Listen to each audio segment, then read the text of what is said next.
If you go through that 3-step questioning process, you'll get to the truth of what you truly want to pursue and stop yourselves from building a sandcastle which the waves of time will eventually wash away.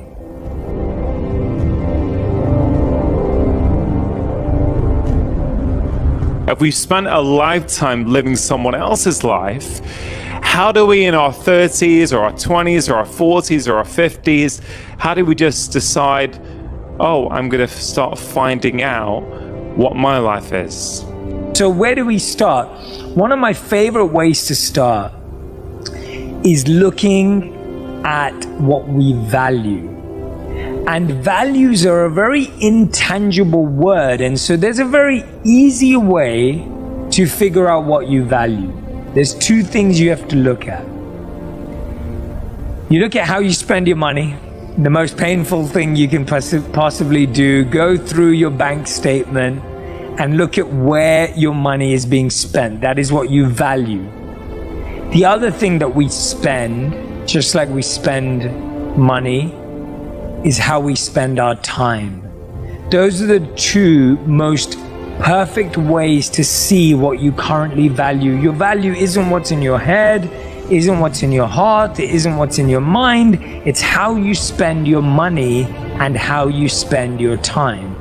So the question we have to ask ourselves is, where am I currently spending my time? And where do I want to spend it? Now, studies also show that everyone has to go to work, so this isn't about what you do for work. People who had more meaningful, purposeful lives and were healthier, wealthier, and wise invested their time in education over entertainment. The smartest, the wealthiest, the most healthiest, the wisest people in the world were reading books, watching documentaries, taking courses, listening to podcasts, learning to better themselves. And so that's the first place to start.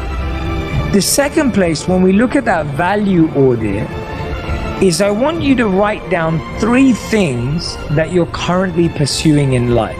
It might be a promotion, it might be a new home, whatever it is that you are currently pursuing. And then I want you to ask this question: is that your desire and your dream, or is it coming from something outside of you? Is it coming from a pressure of a family member? Is it coming from an expectation because your friend just bought something? Where is that desire truly coming from? And the third and final question you want to ask yourself is, do I still want to pursue that? Or do I want to change how I pursue it?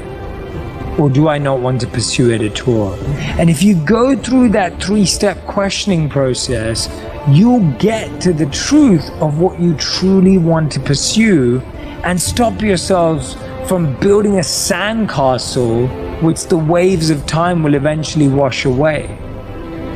And this is where you'll find, you'll hear a friend or someone you know say, oh, I really value loyalty and I really don't like gossip. And then you find out that that person was gossiping about you.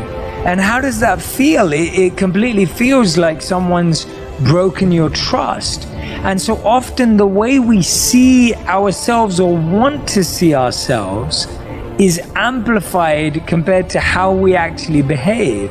So we'll spot something, and there's a beautiful story that I share in the book, and there's lots of these across the book. But there's these old ancient Indian and Zen stories, and there's this story of the evil king that goes to meet a good king. So the evil king goes to the castle, the quarters of the good king, and the good king, being a good king, invites the evil king inside for some dinner. They sit down.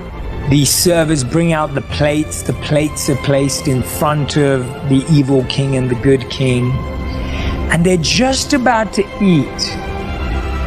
And just about as they're about to eat, the evil king switches the plates. And the good king goes, what's going on? Like, is that some ceremony in your time? Like, look, why are we doing this?